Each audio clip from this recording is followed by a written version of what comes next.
اعوذ باللہ من الشیطان الرجیم بسم اللہ الرحمن الرحیم رب اشرح لی صدری ویسر لی امری واحلل عقدۃ من لسانی یفقہوا قولی۔ اگر میں کہتی ہوں کہ خرج من الفصل تو یہاں پر خرج فعل ہے اور من الفصل جار مجرور ہے، تو یہاں پر جملے میں خرجہ کے بعد کوئی اور مرفوع اسم موجود ہی نہیں ہے، اس لیے ہم یہ کہیں گے کہ فاعل مستتر ہے، ٹھیک ہے۔ لیکن اگر میں کہتی ہوں خرج المدرس من الفصل تو اس صورت میں خرجہ فعل ہے اور اس کے بعد ایک مرفوع اسم بھی موجود ہے، تو اب ہم یہ کہیں گے کہ یہ المدرس فاعل ہے۔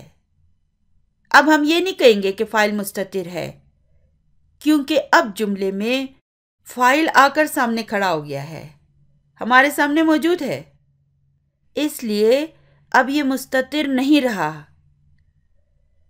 یاد رکھیں کہ فعل کے بعد جملے میں کوئی مرفوع اسم موجود ہوگا تو ہم اسے فاعل کہیں گے، اور اگر موجود نہیں ہوگا تو پھر ہم کہیں گے فاعل مستتر ہے۔ چلیے ایسا کرتے ہیں، اسے کچھ مثالوں کی مدد سے سمجھنے کی کوشش کرتے ہیں۔ مثلا اس جملے میں ہم المدرس کو محمد سے تبدیل کر دیتے ہیں، تو پھر یہ جملہ کیسے ہو جائے گا؟ خرج محمد من الفصل۔ اچھا، اگر ہم حامد سے اسے تبدیل کر دیں تو پھر یہ جملہ کچھ یوں ہو جائے گا، خرج حامد من الفصل۔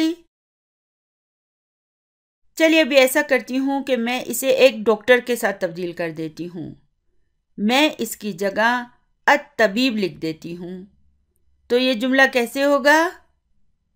تو یہ جملہ کچھ یوں ہو جائے گا، خرج الطبیب من الفصل۔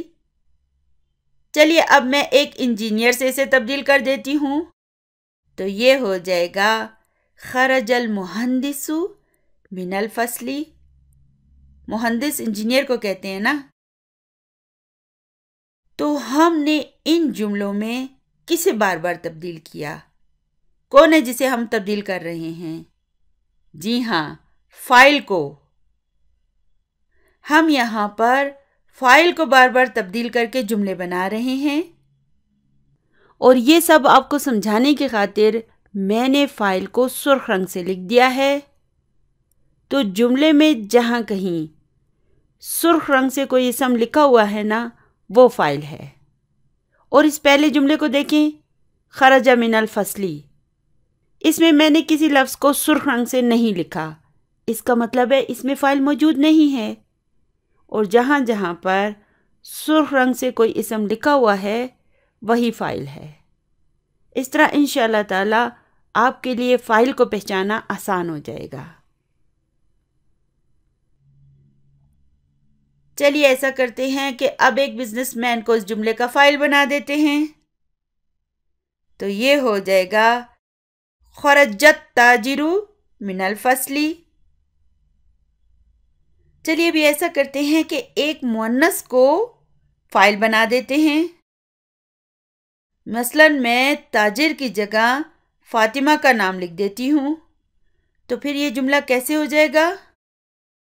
تو پھر یہ جملہ ہو جائے گا، خرجت فاطمۃ من الفصل۔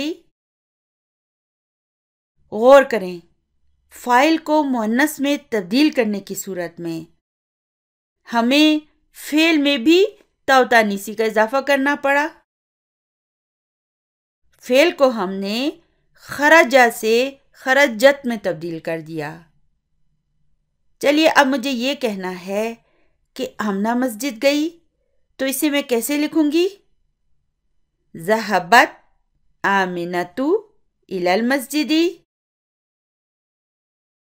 اب دیکھیں میں نے خرجت کی جگہ ذہبت لگا دیا، ٹھیک ہے؟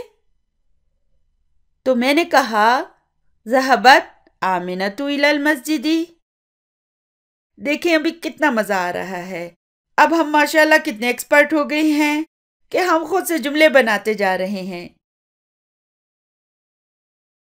تو چلیے اب ہم یہ کہنا چاہتے ہیں کہ زینب بازار گئی۔ تو دیکھیں اردو جملے میں ہم سب سے پہلے زینب کو لکھتے ہیں، یعنی کہ فاعل کو، پھر بازار، اور پھر جا کے ہم گئی لکھتے ہیں۔ لیکن عربی میں اس کے بالکل الٹ ہوتا ہے۔ عربی میں ہم گئی کو سب سے پہلے لے آئیں گے، یعنی کہ فعل سب سے پہلے آئے گا۔ تو گئی کو ہم عربی میں کیا کہیں گے؟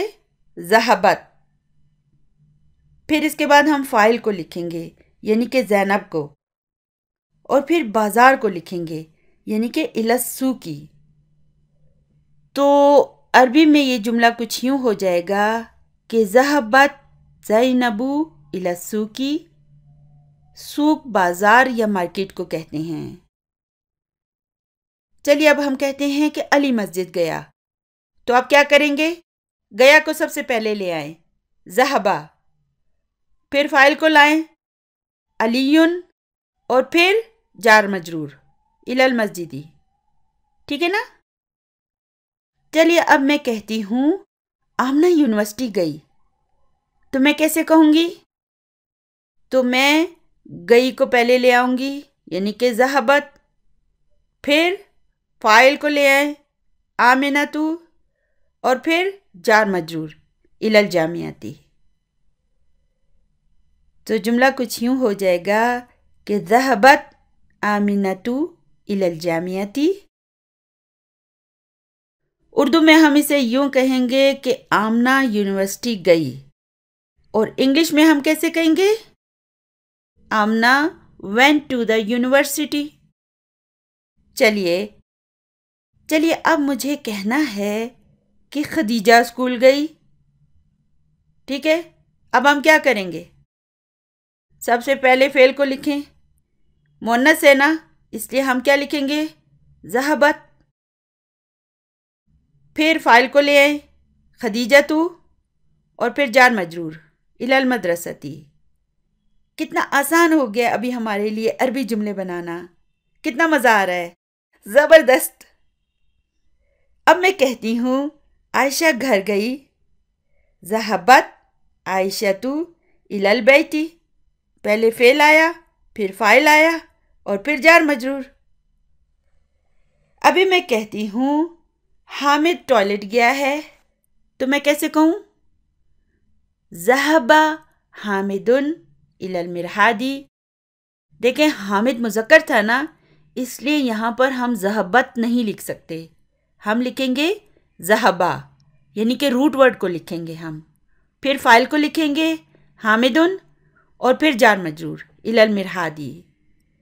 کتنا آسان ہے، اس میں کیا مشکل ہے؟ ربنا آتنا فی الدنیا حسنۃ وفی الآخرۃ حسنۃ وقنا عذاب النار۔ سبحان ربک رب العزۃ عما یصفون وسلام علی المرسلین والحمد للہ رب العالمین۔ جزاکم اللہ خیرا کثیرا۔ السلام علیکم ورحمۃ اللہ وبرکاتہ۔